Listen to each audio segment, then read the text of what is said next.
तुम्हारे साथ वाला क्यों नहीं आया? सर दर्द कर रहा है। इतना सर दर्द कर रहा है? पता नहीं, बोला तो ये, हाँ।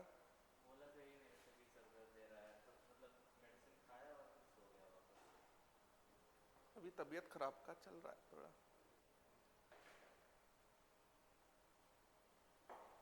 सेम हॉस्टल में रहते हो तुम दोनों? हाँ, सेम रूम भी है, सेम। अच्छा, सेम रूम है। हाँ, तो पढ़ने की टाइमिंग अलग है या सेम है? नहीं, पढ़ने का टाइम थोड़ा अलग है। मैं जैसे रात में पढ़ता हूँ और उसको ऐसे सोया रहता है। तो फिर लाइट का लाइट कैसे तो अपना कर लेते हैं मैनेज। हो जाता है? हाँ हाँ, इतना हो जाता है, क्योंकि वो ज़्यादातर लाइब्रेरी में रहता है ना। ये हाँ, आदित्य लाइब्रेरी में रहता है। तो रात में थोड़ी रहता होगा लाइब्रेरी में। रात में उतना तो जगता है वो, 12-1 तक तो वो भी जगता है, मतलब बारह जब है। तक मैं पढ़ता हूँ। खाना वाना ठीक मिलता है? हाँ, खाना वगैरह सब बढ़िया है। अच्छा मिलता है? वहाँ बहुत सही है, बाकी हॉस्टल से तो अच्छा है वहाँ। एक ग्वालियर में अगर खाना पीना अच्छा मिल रहा है तो ये तो बहुत बड़ी बात है। मेरे को नया लगता है नया कि माहौल बनता है ना। ग्वालियर के अंदर मैं ना जब कोटा रहने गया था ना, तो वो कोटा में क्या करते हैं ना, जैसे नया नया जब सेशन स्टार्ट होता है, तो मेरे को आज भी याद है, मई जून में गया था मैं, जून में मान लो, तो इतना अच्छा खाना देते हैं ना कि तुम घर का खाना भूल जाओगे।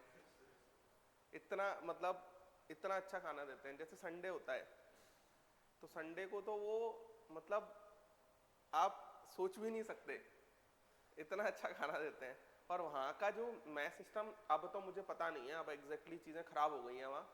अब कि मैंने बताया ना, शायद आपकी क्लास में बताया कि नहीं है, फालतू की भीड़ ज़्यादा पहुँच गई है ना। अब आईआईटी वगैरह का ट्रेंड सा हो गया है ना, तो फालतू की भीड़ बहुत ज़्यादा पहुँच गई है। हमारे टाइम पर कोटा में 10 20 25 30 हज़ार बच्चा होता था, तो 10 25 हज़ार बच्चे को तो बहुत अच्छे से एकोमोडेट कर लेते थे, तो बहुत बड़ी बड़ी मैस होती थी। तो संडे को वो इतना अच्छा खाना देते थे कि मतलब अगर तुम कंट्रोल नहीं किए तो इतना खा लोगे कि आके सोना ही है। और सबसे बड़ी बात क्या होती थी कि जैसे रिव्यू टेस्ट होता था, रिव्यू टेस्ट में पहले आईआईटी का बैच ज्वाइन किया है तो आईआईटी का ही पेपर, अब ये जेई मेंस प्लस कंबाइंड अब चलने लगा है। पहले एआई ट्रिपल ई और आईआईटी जेई चलता था 2012 तक। तो एआई ट्रिपल ई की अलग कोचिंगें हुआ करती थी, मतलब जैसे कोचिंग थी कैरियर पॉइंट, वो एआई ट्रिपल ई की ही थी, वो सबसे ज्यादा बच्चा उसमें एआई ट्रिपल ई का ही होता था। तो जैसे और कोचिंग थी जैसे बंसन क्लासेस वगैरह, आईआईटी जेई की थी। तो जैसे अगर आपने आईआईटी जेई का कोर्स ज्वाइन किया है तो वो रिव्यू टेस्ट भी आईआईटी जेई के ही होंगे, डेट इज 9 से 12 2 से 5। अब संडे को 9 से 12 2 से 5 पेपर है। अब 9 से 12 जैसे ही आप पेपर दे के आए तो आप खाना खाओगे, और खाना खा के सोचो आपको दूसरा पेपर देना है, तो आपने खाना खा लिया बहुत ज्यादा और फिर दूसरा पेपर देना है, तो 4 साढ़े 4 तक तो ऐसा हो जाता था कि खत्म हो गया। तो फिर पेपर थोड़ा सो पहले आते हैं। मेरे को आईआईटी ना इसलिए ही सबसे ज्यादा टफ लगता है क्योंकि आईआईटी के अंदर बच्चे के अंदर मैच्योरिटी नहीं होती है, वो समझ नहीं पाता कि मतलब ये मेरी लाइफ को पूरा टर्न अराउंड कर देगा, जीवन ही चेंज कर देगा यार। मैंने आईआईटी से अच्छा एग्जाम नहीं देखा जिससे लाइफ चेंज होती हो और जिसमें आप सबसे जल्दी सेटल होते हो। चलो यूपीएससी भी बहुत अच्छा एग्जाम है, मैं मानता हूँ यूपीएससी बहुत अच्छा है, लेकिन दिक्कत ये यूपीएससी के अंदर अनसर्टेनिटी बहुत ज्यादा है, बहुत ज्यादा अनसर्टेनिटी है। आप प्री दिए, मेंस दिए, मेंस देने के बाद फिर इंटरव्यू दिए, तो उसमें क्या है, पेशेंस बहुत ज्यादा चाहिए। और वहां पर जो फाइट है आपकी, जैसे आईआईटी है, आईआईटी में अगर आपका जो दिमाग थोड़ा नहीं चलता ना, आप 10 घंटे पढ़ लोगे तो भी नहीं होगा, लेकिन वहां पर जो लड़ाई है ना वो दिमाग की नहीं है, दिमाग की लड़ाई बहुत लिमिटेड है। वहां पर जो लड़ाई है वो पेशेंस की लड़ाई ज्यादा दिखती है मुझे। और वहां पर जैसे आप देखते होंगे दिल्ली यूनिवर्सिटी के जो कॉलेजेस है, Shri Ram college of commerce हो गया, सेंट स्टीफन हो गया, है ना, और बहुत सारे कॉलेज हैं दिल्ली यूनिवर्सिटी के जो जिनके बच्चे क्रैक कर देते हैं उसको। पहले क्या होता था, यूपीएससी के अंदर 2 ऑप्शनल होते थे। 2 ऑप्शनल का मतलब समझते हो? 2 ऑप्शनल का मतलब हो गया तुम अपनी स्ट्रीम से डिसाइड कर लो दो। अब मान लो किसी ने ले लिया मैथ और एक और सब्जेक्ट ले लिया, अब मैथ वगैरह के अंदर आपको जो मार्किंग मिलेगी वो ज्यादा मिलेंगे मार्क्स। किसी ने मान लो हिस्ट्री लिया है, किसी ने मैथ्स ले लिया, तो मार्किंग आपको मैथ्स में ज्यादा मिलेगी ना, हिस्ट्री थ्योरेटिकल है, तो 2 से अब उन्होंने एक ऑप्शनल कर दिया है उसके अंदर, यूपीएससी के अंदर, कि थोड़ा सा सबके लिए सिमिलैरिटी सेम आए। तो उस तरीके से आईआईटी के अंदर मुझे लगता है ना कि आईआईटी वाले लोग भी यूपीएससी फाइट करते हैं। यूपीएससी का जो जॉब है वो बहुत ही ज़्यादा एक्सट्रीम लेवल का जॉब है वो तो, लेकिन मेरे को ये लगता है कि अगर आपको 22 साल पे बहुत अच्छा सेटलमेंट चाहिए अपनी लाइफ के अंदर, तो आईआईटी से अच्छा कुछ नहीं है। इंक्लूडिंग मैंने नीट के बच्चों को मैं इतना परेशान देखता हूँ ना कि उन्होंने एमबीबीएस कर लिया, अब उनका मन नहीं है पढ़ने का, अब पीजी मान लो उनका मन नहीं है तो होगा भी नहीं। और वहाँ पर ना बहुत थोड़ा अलग टाइप का कल्चर है, जैसे पीजी के अंदर फिर वो ब्रांच देखो, और जॉब्स का ऐसा नहीं है ना कि मतलब जॉब सामने दिख रही हैं, उसके अंदर ऐसा कोई पोर्टल्स ही नहीं है प्रॉपर जहाँ पर जॉब्स सामने दिख रही हो। तो वो थोड़ा सा नीट को लेके, इसलिए मैं आईआईटी को सबसे बेस्ट एग्जाम मानता हूँ। अगर आपको बहुत जल्दी सेटलमेंट चाहिए तो आईआईटी कॉलेज चले जाओ, बस वहाँ तक का है दिक्कत कि आईआईटी कॉलेज आप जा पाते हो कि नहीं जा पाते हो, बाकी की चीज़ें बहुत आसान है वहाँ। और ऐसा नहीं है, आईआईटी के अंदर भी पढ़ना चाहिए, अच्छा पढ़ना चाहिए, क्योंकि वहाँ भी सीजीपी का सिस्टम है, नहीं पढ़ोगे तो आप फेल भी हो जाओगे। कई लोगों की मैंने दिख रहा है डिग्री 4-4 साल की डिग्री 5-5 साल में कर रहे हैं, 6-6 साल में कर रहे हैं, फेल हो जाते हैं। तो ऐसा नहीं है कि वहाँ पर चीज़ें आसान है, लेकिन वहाँ पर चीज़ें इस टाइप की नहीं है जो अभी है आपके लिए। आप अपनी ज़िंदगी की सबसे अच्छी पढ़ाई आईआईटी की तैयारी में ही करते हो, ये भी एक बात है। जैसे आप आईआईटी के कॉलेज चले जाओगे तो हमेशा ये याद करोगे यार वो फिजिक्स केमिस्ट्री मैथ्स अच्छा होता था, ये होता है। यहाँ पर जो रूटीन बनता है ना, हर 14 डेज में पेपर देना है, पेपर के अकॉर्डिंग फिर चीज़ें करनी है, वो सारी चीज़ें थोड़ी अलग होती है। तो थोड़ा सा आईआईटी का ना है उस टाइप से कि जैसे बहुत सारे लोग आईआईटी में बहुत ही नीचे की ब्रांच भी ले लेते हैं। जैसे एक मेरा स्टूडेंट है, उसने अभी मेरे को बता रहा था कौन सी ब्रांच ली है, अब वो ब्रांच मुझे ही याद नहीं है। आईआईटी खड़गपुर में उसने कोई जियो साइंस करके कुछ लिया है, उसमें ज्योग्राफी से रिलेटेड हो, और रॉक फॉक की जो एच पेज निकालते रहते हैं। नहीं माइनिंग नहीं ली है, जियो कुछ है। आईआईटी खड़गपुर में क्या है, नंबर ऑफ ब्रांचेस बहुत ज़्यादा है। आईआईटी के खड़गपुर के जो कट ऑफ्स हैं वो बहुत वेरी करते हैं, बहुत हाई। कॉलेज तो बहुत ही सबसे अच्छा है, मतलब टॉप 7 में, तो उसका कंप्यूटर साइंस तो बहुत ऊपर जाता है, लेकिन जो बहुत ब्रांचेज हैं उसके अंदर तो उसके कट ऑफ बहुत नीचे भी चले जाते हैं। तो उसने कोई जियो करके आईआईटी के नाम पे ले लिया उसने, लेकिन यार 4 साल पढ़ना भी तो है, पास भी तो होना है। तो मेरे को लगता है कि आपके पास जो ब्रांच होना चाहिए वो आप कंप्यूटर साइंस, वो तो चलो होना क्या चाहिए, वो तो मतलब वो तो अलग ही ब्रांच है। आजकल आर्टिफिशियल इंटेलिजेंस भी बहुत अच्छा ब्रांच है, एआई। आईआईटी से अगर आप करते हो तो फ्यूचर बहुत बढ़िया है। कंप्यूटर साइंस तो एवरग्रीन है ही। उसके बाद में आजकल एक ब्रांच मैथमेटिक्स एंड कंप्यूटिंग है। Mathematics and computing is just like, मतलब क्या कहते हैं, पूरा डेटा एनालिस्ट वगैरह का जो जॉब्स होता है वो मैथमेटिक्स एंड कंप्यूटिंग पर ही बेस्ड है। तो मैथमेटिक्स एंड कंप्यूटिंग भी बहुत अच्छा ब्रांच है। और डेटा साइंस भी शायद एक ब्रांच आजकल होने लगा है। हाँ, और क्या कहते हैं, रोबोटिक्स वगैरह में तो मुझे को समझ नहीं आता ज़्यादा। हाँ, मतलब रोबोटिक्स में मुझे ज़्यादा फील नहीं आता, मैं ज़्यादा कनेक्ट नहीं कर पाता। लेकिन ये जो ब्रांचेस हैं, इलेक्ट्रिकल बहुत अच्छा ब्रांच है, एवरग्रीन ब्रांच है इलेक्ट्रिकल। इलेक्ट्रिकल से आप सीएस में ही पहुंच जाते हो। मैंने कई सारे लोग देखे हैं जो इलेक्ट्रिकल से करके और फिर वो बहुत अच्छी जॉब्स मिलती है उनको। जैसे एक कंपनी है टेक्सास इंस्ट्रूमेंट, है ना, अमेरिका यूएस की कंपनी है, वो बहुत अच्छा, मतलब काफ़ी सही है। और आईआईटीज़ के अंदर जाकर आपको ऐसी कंपनीज का पता चलता है जो कभी नॉर्मल कॉलेजेस के अंदर जाती ही नहीं है। समझ में आ रहा है? जैसे एक कंपनी है गोल्डमैन सैक्स, जानते होगे, सुना है? नहीं सुना है ना, कभी सर्च करना गोल्डमैन सैक्स। वो एनआईटी में, एनआईटी ये क्या होता है, आईआईटी में भी टॉप 7 आईआईटी में जाती है। उससे नीचे, अगर उससे नीचे जाएगी भी ना वो, तो क्या कहते हैं, पैकेज कम कर देती है। आईआईटी के टॉप 7 में जाती है, गोल्डमैन सैक हो गई, मॉर्गन स्टैनले हो गई, ये सारी कंपनीज बहुत ज़्यादा अच्छी कंपनीज हैं, जो कि सिर्फ आईआईटी में आपको देखने को मिलेंगी कि हाँ ये भी कंपनीज हैं। और आईआईटी में भी जाके ऐसी कई कंपनीज हैं जो सिर्फ और सिर्फ CS और इलेक्ट्रिकल, CS के लिए तो 100% ओपन रहती हैं सारी। कुछ कंपनीज ऐसी हैं जो CS और इलेक्ट्रिकल को ओपन करती हैं, कुछ कंपनीज ऐसी हैं जो ऑल को भी ओपन करती है, लेकिन सबसे ज्यादा स्कोप CS और इलेक्ट्रिकल के लिए रहता है जॉब लगने का, इसलिए उनका कट ऑफ सबसे ज्यादा जाता है। तो उस तरीके से वहां पर जाके भी है लड़ाई, लेकिन वहां पर जाके लड़ाई आसान हो जाती है, क्योंकि बहुत सिंपल है ना।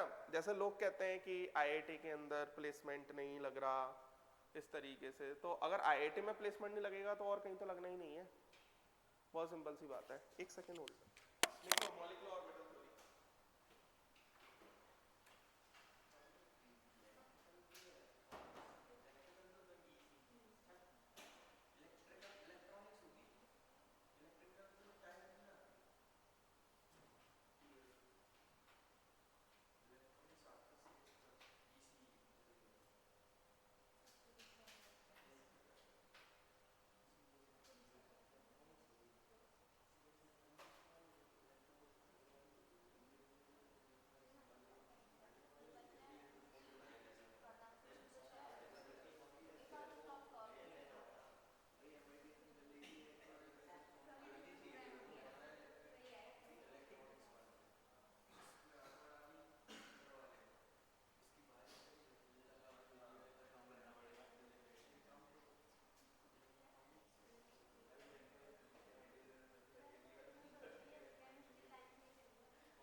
मॉलिक्यूलर ऑर्बिटल थ्योरी में होता क्या है कि जैसे मान लो कोई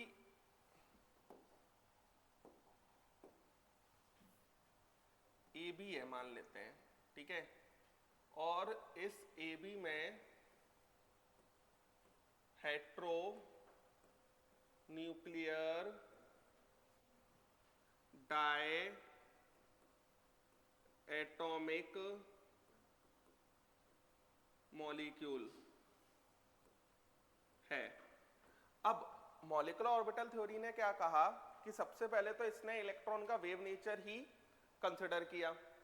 अब उसने ये बोला कि जैसे मान लो एक इलेक्ट्रॉन एक एटॉमिक ऑर्बिटल को आना है तो उसकी इलेक्ट्रॉन वेव आएगी, और इलेक्ट्रॉन वेव आएगा तो जैसे मान लो ये हमारा ऐसा कुछ है, ये प्लस है ये माइनस है, और इसका एम्पलीट्यूड है साई ए, ठीक है। दूसरा हमारा एटॉमिक ऑर्बिटल बी का आएगा इलेक्ट्रॉन लेके, तो उसकी भी एटॉमिक जो इलेक्ट्रॉन वेव है वो ऐसी है, और ये हमारा साई बी है। तो प्लस के साथ प्लस मिला और माइनस के साथ माइनस मिला, तो ये हमारा सेम फेज ओवरलैपिंग हो जाएगा। तो ये हमारा सेम फेज ओवरलैपिंग हो जाएगा। तो ये अगर हमारा सेम फेज ओवरलैपिंग हो जाएगा तो इसके अंदर ये हमारा ऐसा कुछ आ जाता है बच्चों, ये प्लस और ये माइनस, और ये हमारा साई ए प्लस साई बी ये आ जाएगा। क्लियर है? साई ए प्लस साई बी ये आ जाएगा। क्लियर है ये बात? अब मान लो कि मेरे पास ऐसा कुछ है, ये हमारा फिर से आ गया इस तरीके से, और ये साई ए आ गया, लेकिन दूसरा वाला जो एटॉमिक ऑर्बिटल है वो हमारा इस तरीके से आया, ये माइनस और ये प्लस, ये हमारा साई बी है। तो बच्चों ये हमारा अपोजिट फेज ओवरलैपिंग हो जाएगा, ये हमारा opposite phase overlapping, opposite phase overlapping हो जाएगा। तो यहां पर ऐसा कुछ बचेगा सिर्फ, और ये हमारा कितना आ जाएगा, साई ए माइनस साई बी। समझ गए? हेट्रोन्यूक्लियर मतलब अलग अलग न्यूक्लियस वाले मॉलिक्यूल एटम्स। अगर हमारे पास A2 है, A2 hetero nuclear die atomic molecule, heteronuclear die atomic molecule, ठीक है। अब हेट्रोन्यूक्लियर डाई एटॉमिक मॉलिक्यूल है, तो हेट्रोन्यूक्लियर डाई एटॉमिक मॉलिक्यूल अगर होगा तो इसके अंदर जैसे मान लो फिर से ये प्लस है ये माइनस है, ये हमारा साई ए लिख देते हैं प्लस, दूसरा भी ऐसा ही कुछ है, ये हमारा फिर से साई ए लिख देते हैं ये हमारा सेम फेज ओवरलैपिंग आएगा, ये हमारा क्या आएगा, same phase overlapping. Same phase overlapping आएगा तो यहां पर ये हमारा ऐसा, और ये हमारा साई ए प्लस साई ए ये आ जाएगा। उसके बाद अगर हम बात करते हैं, ये प्लस है ये माइनस है, ये हमारा साई ए है ना, और ये हमारा माइनस है, ये हमारा प्लस है, ये भी हमारा साई ए है, दोनों को मिलाया गया तो ये हमारा opposite phase overlapping, opposite phase overlapping ये आ जाएगा। तो ये हमारा सीधी लाइन आ जाएगी, इसमें कोई भी कुछ नहीं हुआ होगा। बात समझ गए? तो यहां पर जो करस्पॉन्डिंग इलेक्ट्रॉन वेव आएगा विथ जीरो ओवरलैपिंग। बात समझ में आ रहा है? ओवरलैपिंग, ये कहानी बन जाएगी। पता है आपको, जैसे ये दोनों मिले सेम फेज में मिलकर ये कुछ अच्छा काम कर रहे हैं, इसको कहा जाता है कंस्ट्रक्टिव इंटरफेरेंस। ये दोनों मिलके अगर अपोजिट फेज में मिलेंगे तो थोड़ा बेकार काम कर रहे हैं, जिसको कहा जाता है डिस्ट्रक्टिव इंटरफेरेंस। बात समझ में आया क्या कहा मैंने? तो अच्छा काम करेंगे तो कुछ अच्छा हो रहा होगा, कुछ अच्छा हो रहा होगा मतलब बॉन्डिंग मॉलिक्यूलर ऑर्बिटल बनता है, और बॉन्डिंग मॉलिक्यूलर ऑर्बिटल बनेगा इसका मतलब दोनों मिले, इंटरेक्शन अच्छा हुआ, एनर्जी रिलीज हुई, तो बॉन्डिंग मॉलिक्यूलर ऑर्बिटल की एनर्जी कम हो जाती है। दोनों मिले एनर्जी, कुछ अच्छा काम नहीं हो रहा तो जबरदस्ती मिल रहे हैं, जबरदस्ती मिल रहे हैं तो एनर्जी लगेगी, तो उससे जो मॉलिक्यूलर ऑर्बिटल बनेगा that is ABMO. ABMO that is anti bonding molecular orbital. समझ गए? उसकी एनर्जी ज्यादा होगी। जितने एटॉमिक ऑर्बिटल्स मिलते हैं उतने ही बॉन्ड मतलब मॉलिक्यूलर ऑर्बिटल बनते हैं, और उसमें दो में डिवाइड होते हैं। किसी का अगर बॉन्डिंग बन गया तो उसका एंटी बॉन्डिंग जरूर ही बनेगा। क्लियर है? लिखें ये।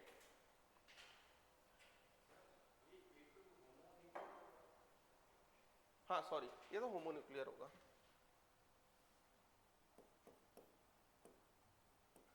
होमोन्यूक्लियर।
चले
चले, एक लाइन लिखो। According to MOT, according to MOT, according to MOT, when electron wave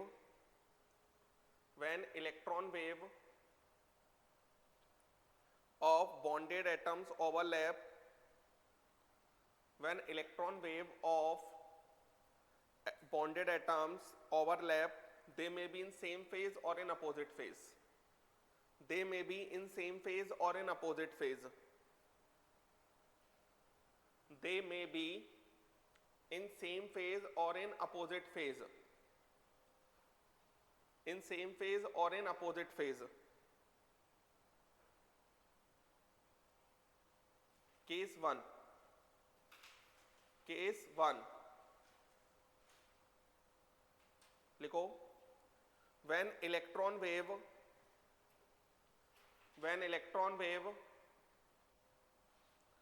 overlap in same phase,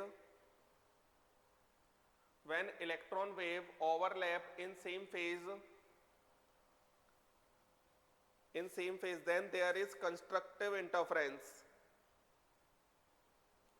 Then there is constructive interference, and probability of finding electron,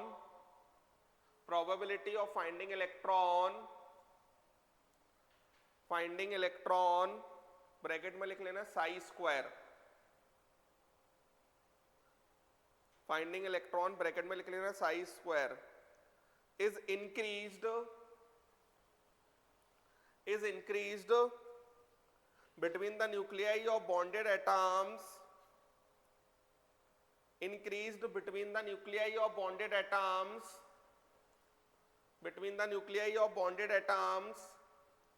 due to attraction,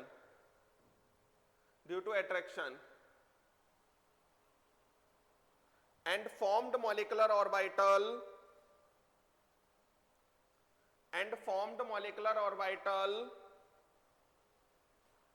is named as bonding molecular orbital,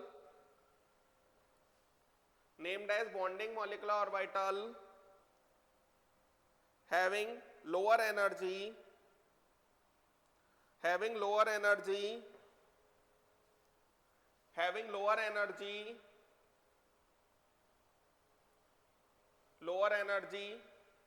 than energy of individual atomic orbitals.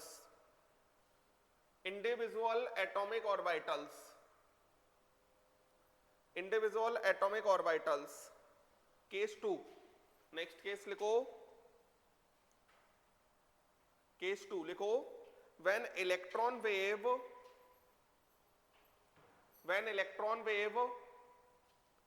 overlap in opposite phase,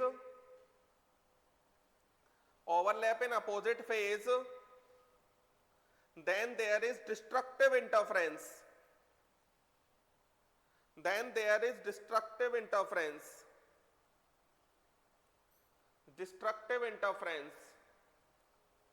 And probability of finding electron, bracket में लिख लो psi square,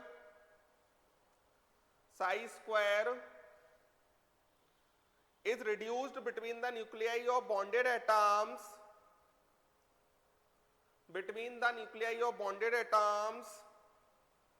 due to repulsion,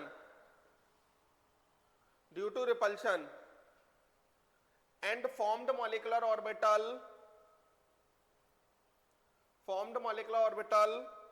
is named as antibonding molecular orbital,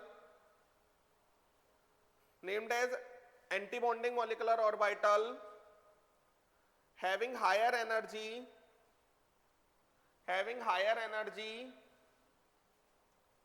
than energy of individual atomic orbital,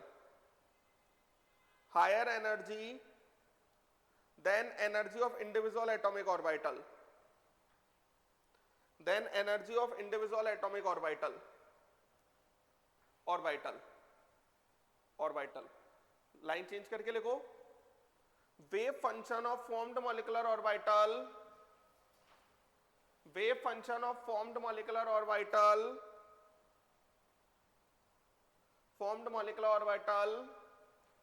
can be obtained by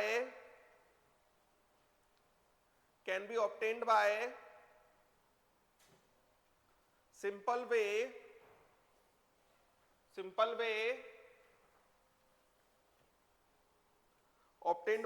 way by linear combination of atomic orbitals.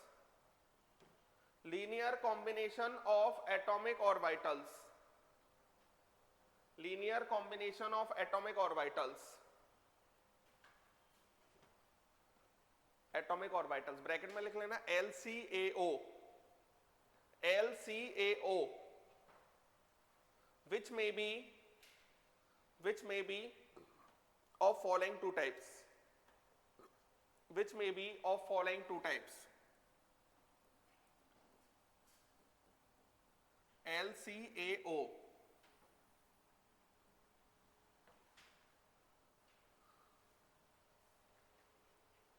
अब इसके अंदर head on overlapping,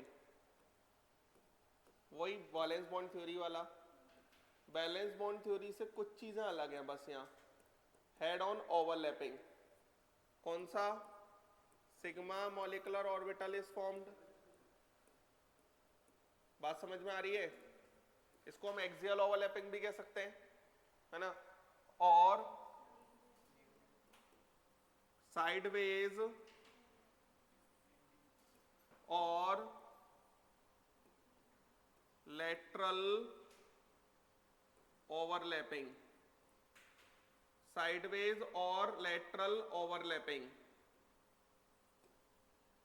pi molecular orbital is formed, pi molecular orbital is formed. ठीक है, अब इसके अंदर सबसे पहले बात करते हैं एक्सियल ओवरलैपिंग की। तो एक्सियल ओवरलैपिंग में सबसे पहले बात करते हैं हम S combination, S combination. Valence bond theory में सिर्फ हम बॉन्ड अगर बन सकता तो बना देते थे। अब यहां पर दो फेज की बात करनी होगी, सेम फेज और अपोजिट फेज। जैसे मान लो कि एस ऑर्बिटल है, तो एस ऑर्बिटल की इलेक्ट्रॉन डेंसिटी या तो सेम फेज में होती है या अपोजिट फेज में, सिखाया था, है ना? और ये हमारा एस हो गया, ठीक है, और ये दूसरा, एक मिनट, ये भी हमारा एस हो गया, ठीक है। अब ये हमारा सेम फेज ओवरलैपिंग हो गया, इसको ऐसे भी शो कर सकते हैं, सेम फेज ओवरलैप। समझ में आ रहा है? ये सेंटर में क्या होगा? न्यूक्लियस। दोनों आए, दोनों मिले, कुछ अच्छा काम किया, है ना?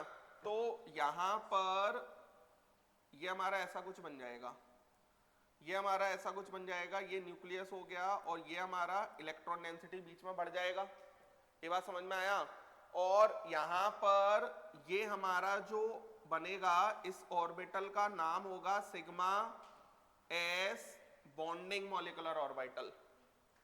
ये बात समझ में आ रहा है? Sigma s bonding molecular orbital.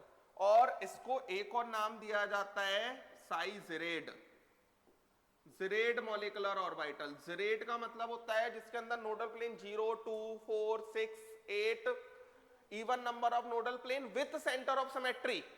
Centre of symmetry का मतलब होता है आप 20 सेंटर से चलो, दोनों साइड हर डायरेक्शन में चीजें सेम मिलती हो, इसमें है centre of symmetry, that is gerade molecular orbital. लिखवाऊंगा अभी मैं, टेंशन मत लो। अगर हम बात करते हैं, जैसे मान लो कि एक और ले लिया हमने, ये ऐसा है एस, और ये हमारे पास ऐसा हो गया। अब ये कैसा आ जाएगा? ये कैसा आ जाएगा? Opposite phase overlapping. Opposite phase overlapping अगर ये आएगा तो ये दोनों मिले, दोनों ने एक दूसरे को खराब कर दिया, ऐसा समझ सकते हैं। दोनों ने एक दूसरे को खराब करने पर जैसे क्या होता है, सेम सेम मिलते हैं तो ये और बड़ा हो जाता है बीच में, अपोजिट मिलेंगे तो ये और छोटे हो जाएंगे। छोटे का मतलब ये हमारा ऐसा और ये हमारा ऐसा माइनस, क्लियर है? और बीच में नोडल प्लेन आ जाएगा पूरा, बीच में क्या आ जाएगा? Nodal plane. अब इसको नाम दिया जाएगा sigma s anti bonding. Anti bonding ऐसा होता है, समझ गए? स्टार से शो करेंगे।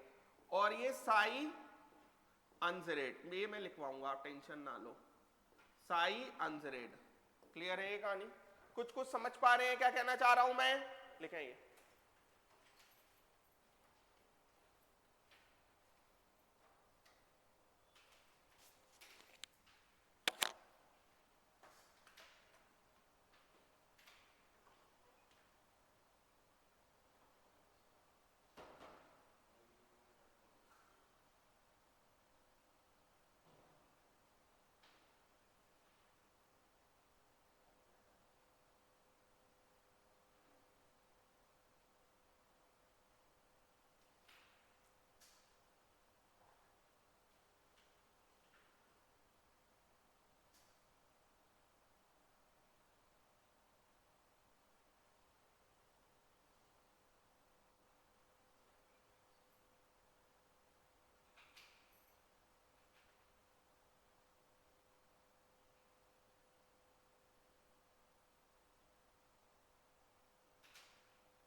करते थे बॉन्ड बन जाएगा तो बस बन गया।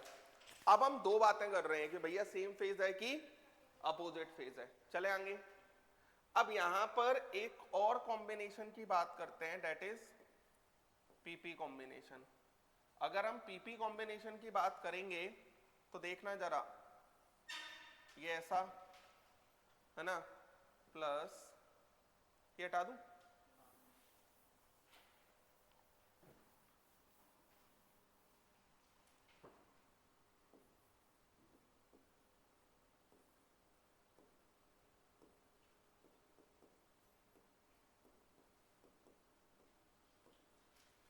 PP combination.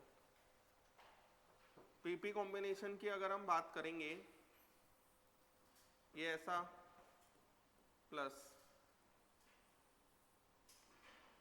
ये ऐसा, ये हमारा प्लस है, ये हमारा माइनस है, ये हमारा प्लस है, ये हमारा माइनस है, ठीक है।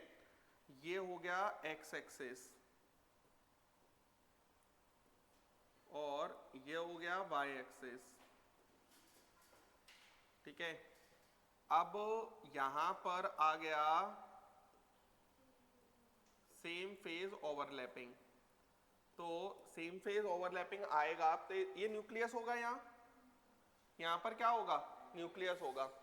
अब ये दोनों मिले, ये दोनों मिलेंगे तो ऐसा कुछ बन जाते हैं, ये ऐसे कुछ बन जाएंगे। तो ये हमारा ऐसा, ये तो एज इट इज रहेंगे इस साइड, ये एज इट इज रहेंगे, ये माइनस हो गया, ये माइनस हो गया, ये हमारा प्लस और प्लस हो जाएगा। ये बात समझ में आया। अब इसके अंदर इसका जो नाम होगा वो होगा सिग्मा पी बॉन्डिंग। बॉन्डिंग को कई बार लिखते नहीं है, ऐसे जो मैं बी लिख रहा हूं ना, लिखने की जरूरत भी नहीं है। दूसरी बात, जैसे ये तो नोडल प्लेन होगा, ये तो नोडल प्लेन होंगे ना, ये तो हमारा नोडल प्लेन पी के है। लेकिन यहां पर अगर हम नोडल प्लेन की बात करते हैं तो मॉलिक्यूलर ऑर्बिटल का नोडल प्लेन कितने होंगे इसमें, 0, जहां पर एग्जैक्टली कॉम्बिनेशन वगैरह हुआ है। लेकिन यहां पर टोटल नोडल प्लेन कितने होंगे हमारे पास, 2। समझ गए। और इसका नाम आ जाएगा साई जेरेड। साई जेरेड नाम कैसे आ गया, ये साई जेरेड नाम ऐसे आ रहा है क्योंकि यहां पर even number of 0 nodal plane आ रहे हैं ना, इसलिए। अरे बोलो। अब यहां पर दूसरे की बात करते हैं। जब हम दूसरे की बात करेंगे तो ये हमारा ऐसा, ये माइनस हो गया, ये प्लस हो गया, तो ये हमारा ये और ये हमारा ये प्लस। अब दूसरा अगर हम बात करते हैं, ये हमारा ऐसा, ठीक है ना, ये माइनस, ये प्लस, ये एक्स एक्सिस और ये वाई एक्सिस। ये क्या हो जाएगा बच्चों, अपोजिट फेज ओवरलैपिंग।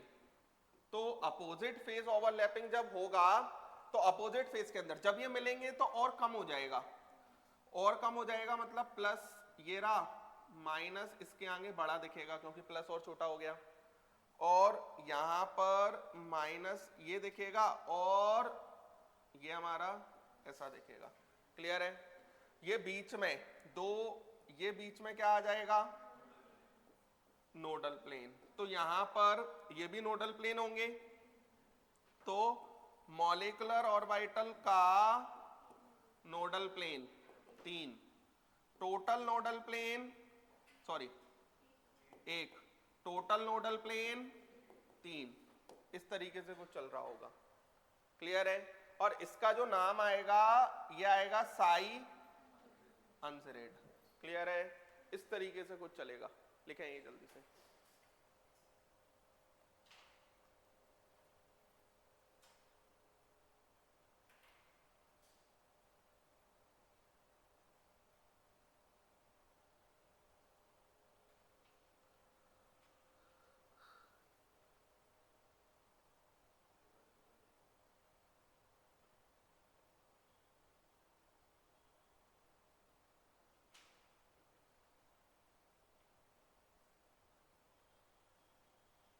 ये बहुत इंपॉर्टेंट पार्ट चल रहा है।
चले एक लाइन लिखो, gerade orbital, gerade orbital, gerade orbital लिखो, orbital having, orbital having, orbital having even number of nodal plane, having even number of nodal plane with center of symmetry, with center of symmetry is called Zerid orbital. समझ गए ना? Next लिखो अनजेरेड orbital, अनजेरेड orbital, अनजेरेड orbital की अगर हम बात करते हैं तो लिखो orbital having, orbital having, having odd number of nodal plane, odd number of nodal plane without center of symmetry, without center of symmetry, without center of symmetry is called unzerid orbital, is called unzerid orbital. समझ गए? समझ गए ना? Next हम बात करते हैं sideways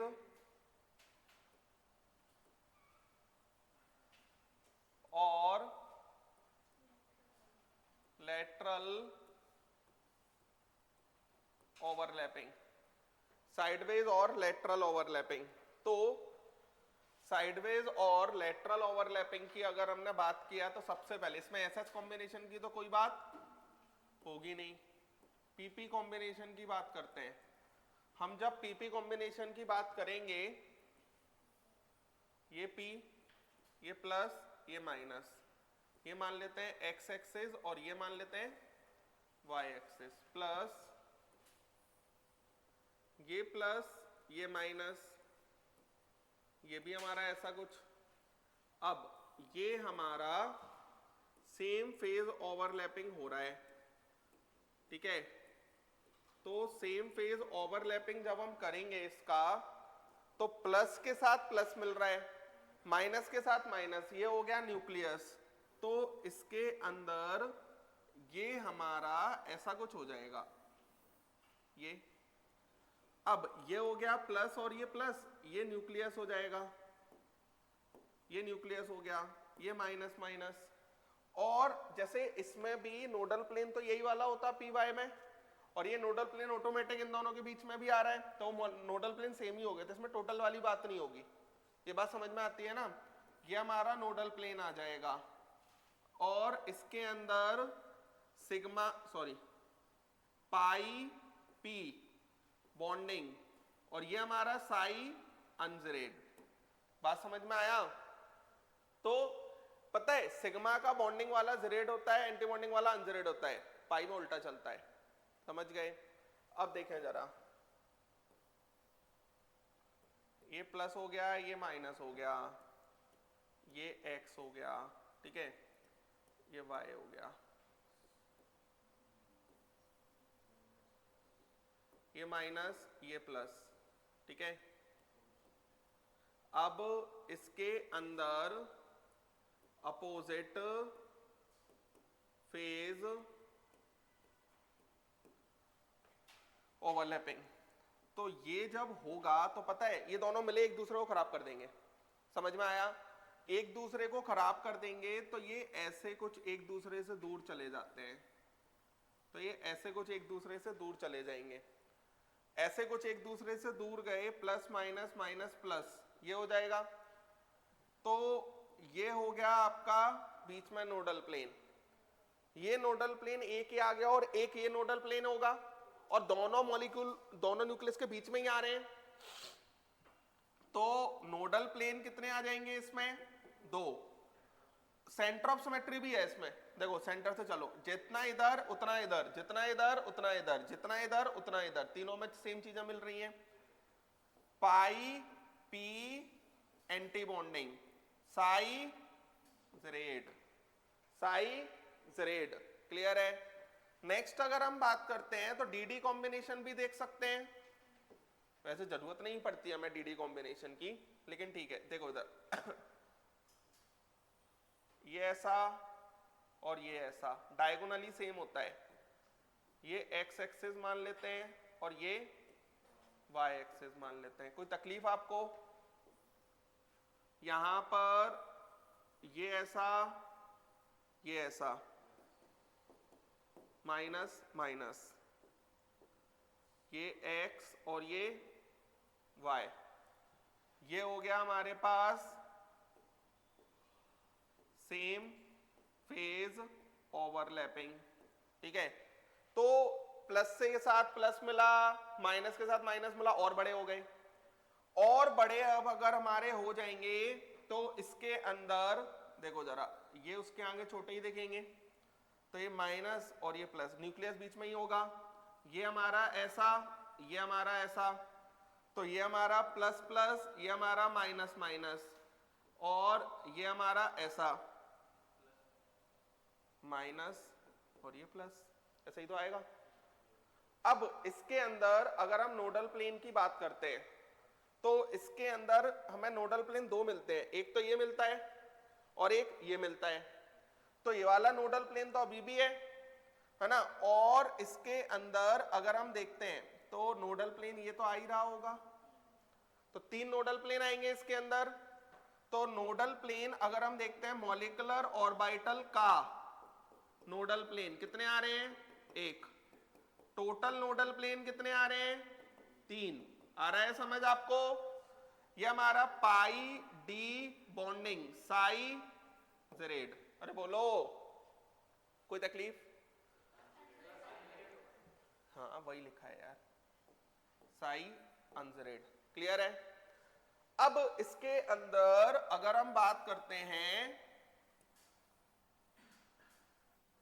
ये ऐसा minus minus plus plus, x और ये y प्लस,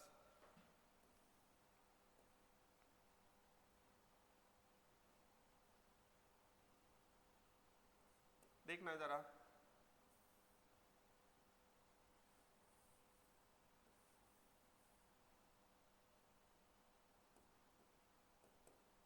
नहीं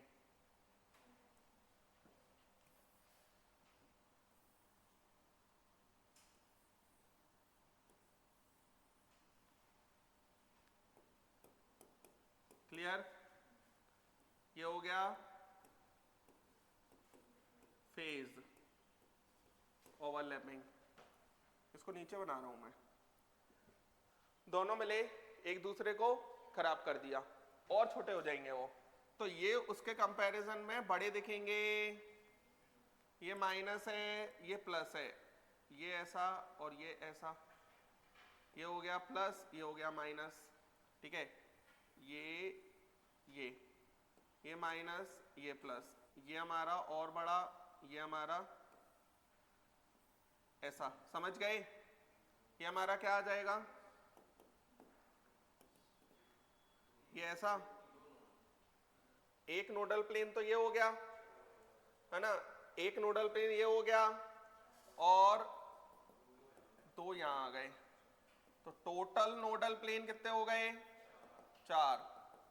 मॉलिक्यूलर ऑर्बिटल का नोडल प्लेन दो, pi d antibonding psi z. बोलो, आया आपको समझ? कोई दिक्कत है? लिखें। तो ये पूरी कहानी है, इस तरीके से कुछ चलेगा।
चले?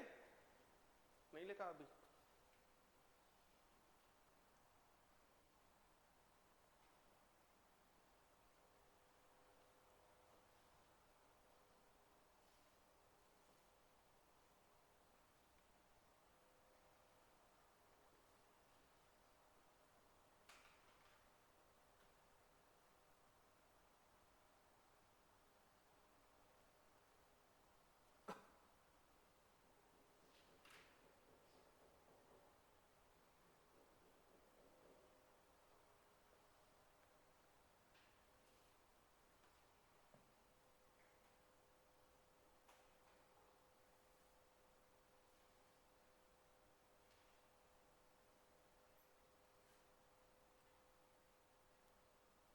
चले, नेक्स्ट लिखो non bonding molecular orbital. Non bonding molecular orbital लिखो according to LCAO, according to LCAO,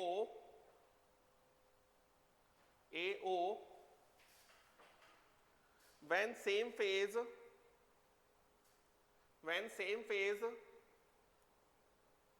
and opposite phase overlapping, when same phase and opposite phase overlapping takes place simultaneously,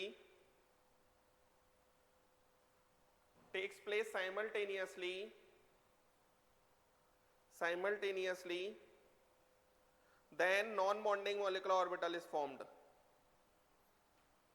Non-bonding molecular orbital is formed having energy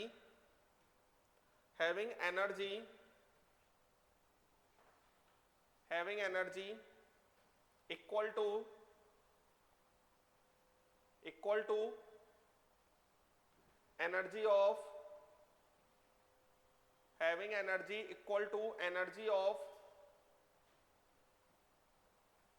to energy of corresponding atomic orbitals, equal to energy of corresponding atomic orbitals।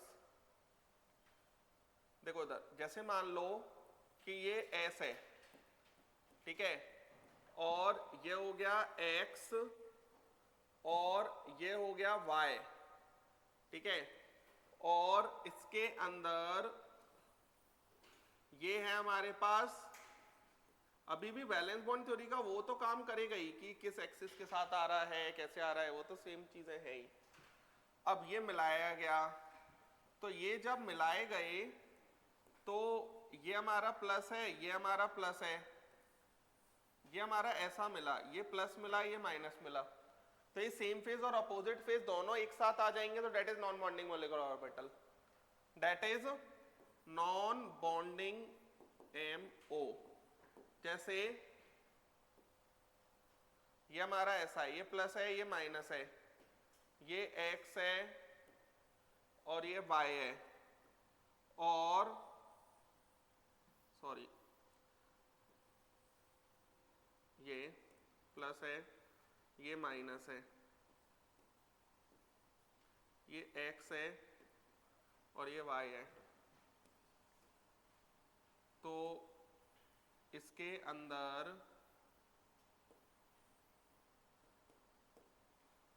Plus और ये minus,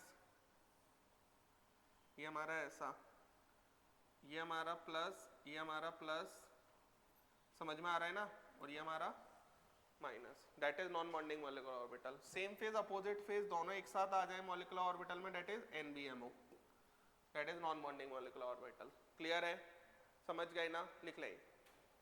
अभी भी वो तो काम करेगा ही, किस axis के अबाउट आ रहा है, कैसा क्या चल रहा है।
चले, लिख लिया। नेक्स्ट लिखो order of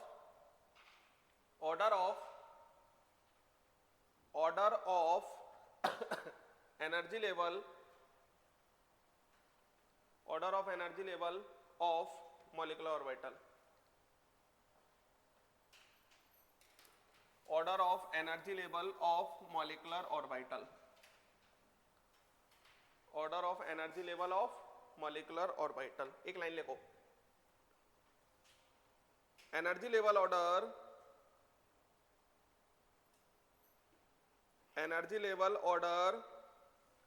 of molecular orbital energy level order of molecular orbital cannot be generalized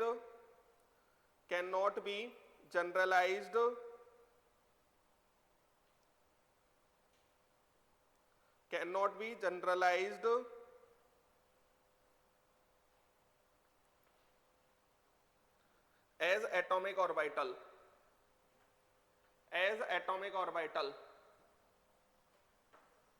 bracket में लिख लो by n plus L rule, by n plus L rule. However, it is determined experimentally by spectroscopic method,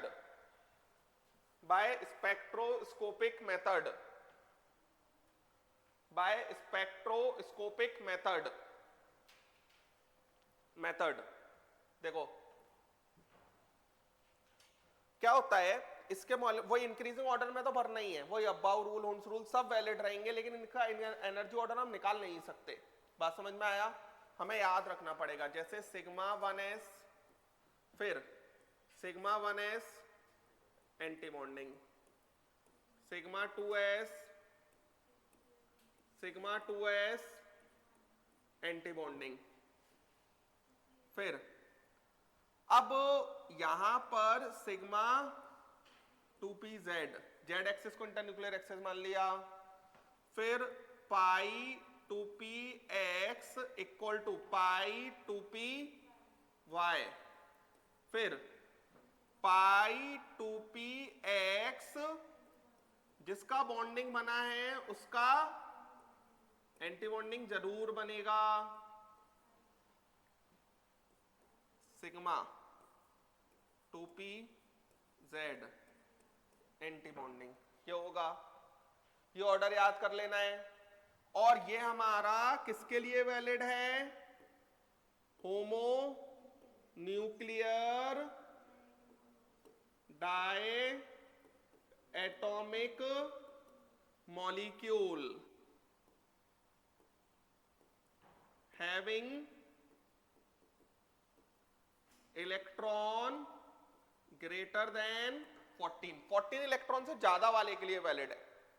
इसकी एक और खासियत है, जैसे मान लो वैलेंस शेल सेकंड आता है दोनों का, तो यहां पर ये जो सेकंड वाला आता है ये सब प्योर एटॉमिक ऑर्बिटल्स हैं, कोई हाइब्रिडाइजेशन नहीं होगा इनके अंदर।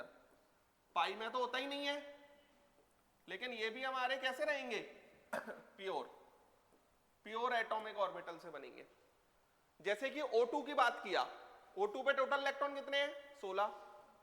तो O2 के लिए लग जाएगा sigma 1s2, sigma 1s anti bonding 2, sigma 2s2, sigma 2s anti bonding 2, फिर 2pz2, फिर 2 अब कितने बच रहे हैं? 1 2 बच रहे हैं, तो दोनों को कितना मिल जाएगा? 1 हुन्स रूल। समझ गए क्या कहा? इसी से हम बॉन्ड ऑर्डर निकालते हैं। बॉन्ड ऑर्डर मतलब एग्जैक्ट जो बॉन्ड, पता है होता क्या है? लॉजिकली ये होता है कि एंटी बॉन्डिंग के इलेक्ट्रॉन्स बॉन्डिंग को काट देते हैं। मतलब जैसे मान लो सिग्मा 2pz2 आ गया और सिग्मा 2pz एंटी बॉन्डिंग भी 2 आ गया, तो कोई बॉन्ड नहीं बनेगा। जिसके बॉन्डिंग बच जाए, एंटी बॉन्डिंग उसे काट ना पाए, वही वाला बॉन्ड बनेगा। जैसे बैलेंस बॉन्ड थ्योरी ने कहा था कि पहले सिग्मा बनाओ फिर पाई बनाओ, लेकिन मॉलिक्यूलर ऑर्बिटल थ्योरी ने कहा नहीं, ऐसी कोई बात नहीं है। आप तो पहले पाई भी बन जाएगा, अभी मैं बनाऊंगा C2 के अंदर सिर्फ पाई बॉन्ड बनता है। बात समझ में आ रहा है? कई बार आपको हाफ सिग्मा और हाफ पाई भी दिखेगा। बात समझ में आ रही है? कुल मिलाकर इसका लॉजिक यही काम करता है कि बॉन्डिंग, एंटी बॉन्डिंग वाले बॉन्डिंग को काट देते हैं। ये बात समझ में आया? जैसे बॉन्डिंग, बॉन्ड ऑर्डर हो जाएगा number of bonding electrons minus number of anti bonding electrons divide by 2। ये कहानी बन जाएगी। क्लियर है? समझ पा रहे हैं? लिख लें।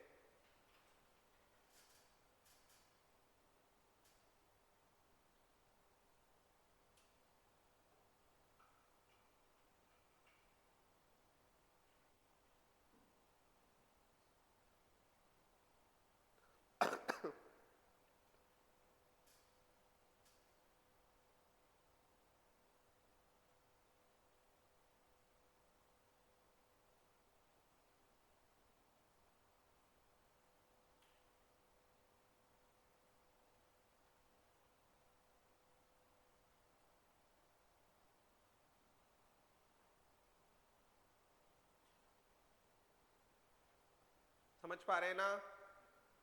बस इसी का खेल है पूरे मॉलिक्यूलर ऑर्बिटल में, थ्योरी के अंदर, और यहीं से क्वेश्चन पूछे जाते हैं दम से।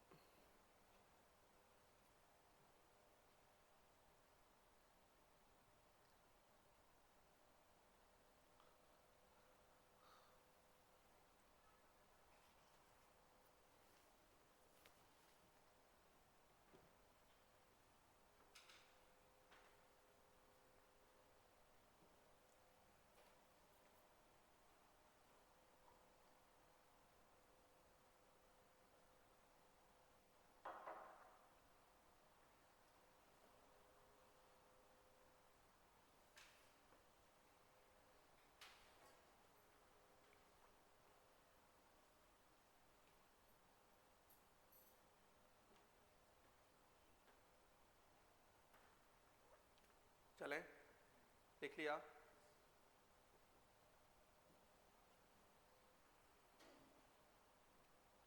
अब समझना मेरी बात को, ये हो गया, ठीक है?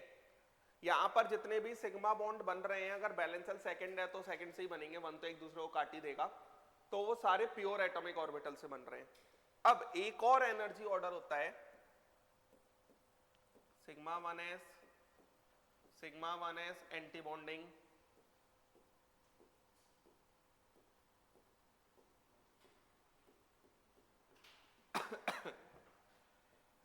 अब pi 2px pi 2p y sigma 2p z pi 2px equal to pi 2p by anti bonding और 2pz एंटी बॉन्डिंग। यहां पर homo nuclear diatomic molecule having electron lesser than equal to 14, ये हमारा हाइब्रिड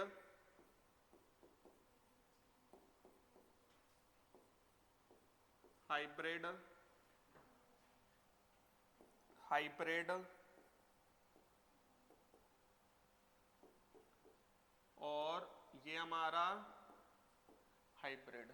क्लियर है? लिख लें।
चले, समझ गए?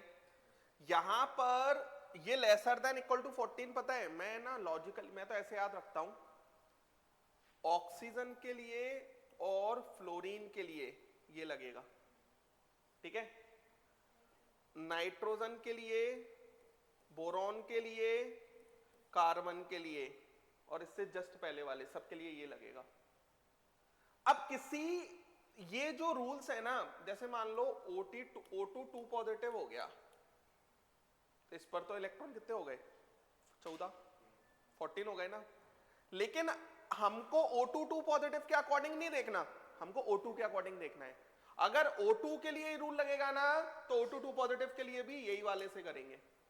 करस्पॉन्डिंग आयन को करस्पॉन्डिंग मॉलिक्यूल के रिस्पेक्ट में सॉल्व किया जाएगा, उसके लिए टोटल इलेक्ट्रॉन का ये वाला फॉर्मूला नहीं लगाया जाएगा। बात समझ पा रहे हैं क्या कहना चाह रहा हूं मैं? कोई तकलीफ आपको? बोलो यार, आ रहा है समझ? चलो आगे चलते हैं। अब ये जो हाइब्रिड ऑर्बिटल्स आ रहे हैं, ये हाइब्रिड ऑर्बिटल्स किसके कारण आते हैं? मिक्सिंग के कारण। हाइब्रिड ऑर्बिटल किसके कारण आते हैं? मिक्सिंग के कारण। एक लाइन लिखो आप, in case of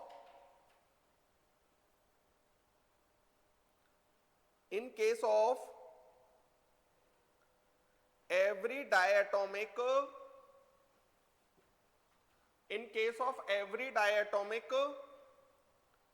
and polyatomic molecule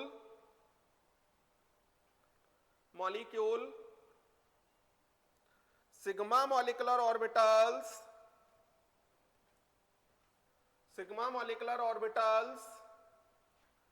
are formed by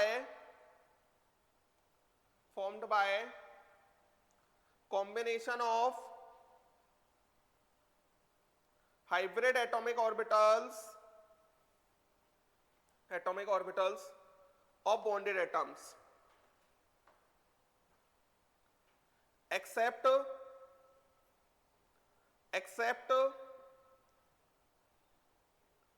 homonuclear diatomic molecule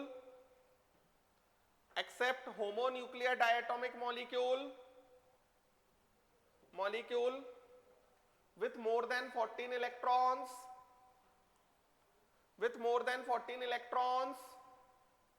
and H2 molecule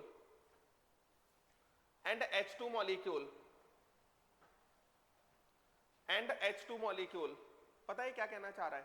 वही वाली लाइन, sp मिक्सिंग जहां हो रही है ना, वहां पे हाइब्रिड ऑर्बिटल्स बना रहे होंगे, और जहां पे sp मिक्सिंग किसके अंदर होगी? बोरॉन के मॉलिक्यूल, कार्बन के मॉलिक्यूल, नाइट्रोजन के मॉलिक्यूल। दूसरा वाला जो एनर्जी का एग्जांपल ऑर्डर लिखवाया है वो हाइब्रिड वाला है, और वो हमारी sp मिक्सिंग होगी वहां। sp मिक्सिंग मतलब हाइब्रिड ऑर्बिटल्स।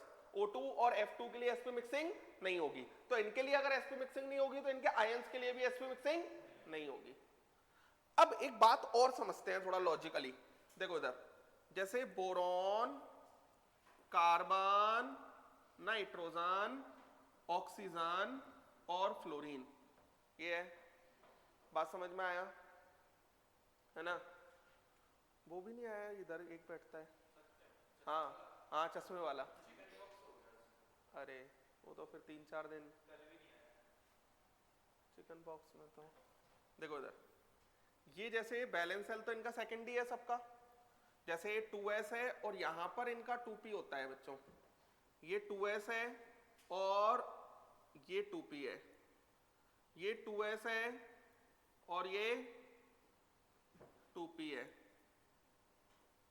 ये 2s है